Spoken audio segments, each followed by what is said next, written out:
distributed over, Camila, every term right here.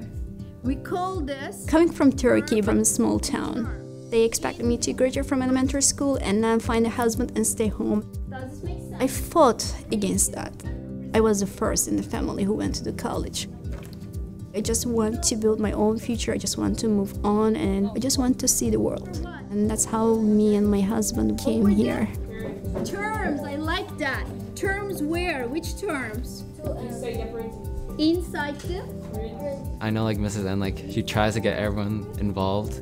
78% of our student portfolio is they're minorities, they're immigrants, they're learning language. And those students, they are not feeling included. I have to be the voice of my students. How they can be successful, how they can feel welcome to the school.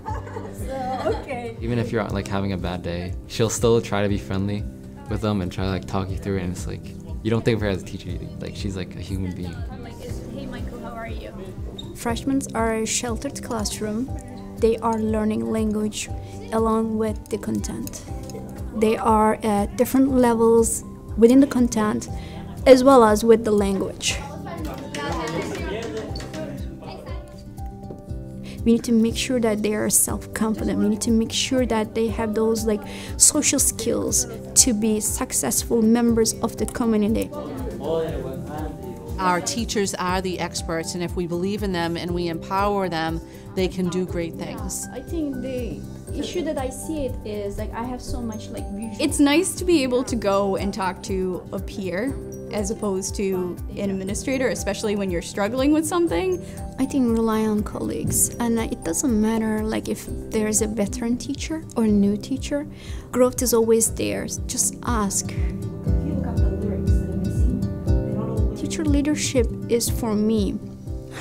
I guess sometimes we need to step up when there's no one.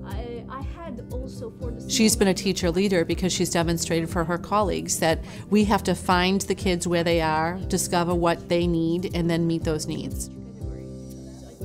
She helped start up the organization, which is the Muslim Student Association, and she was definitely like an important instrument in like getting it started, getting it approved by administration. When I went to my principal, he just supported me, and then he said like, let's make this, we need that. She's always been there to, to teach us that you have to stand up for yourself, even if that means, not being liked. I can raise my voice and I can be their voice. Using all this... My first real introduction to Hatice came at a really difficult time in Massachusetts. We had the marathon bombing. One of our students that was profiled incorrectly as a suspect. We had a special meeting, so all of the staff was together.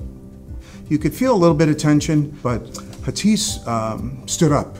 I got up on that meeting that we had within the staff, said that I understand and I share all these emotions that you guys are going through. But we need to think the other side of the story, which means we have this population growing every day. They have Muslim background, but they are not terrorists.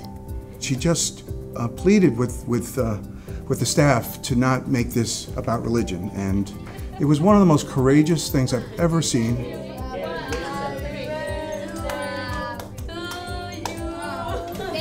We need to do more than just teaching math or combining like terms on the board.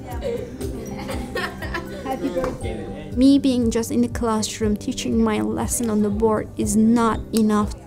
I am not just a teacher to be paid, I am a teacher because I care about those students.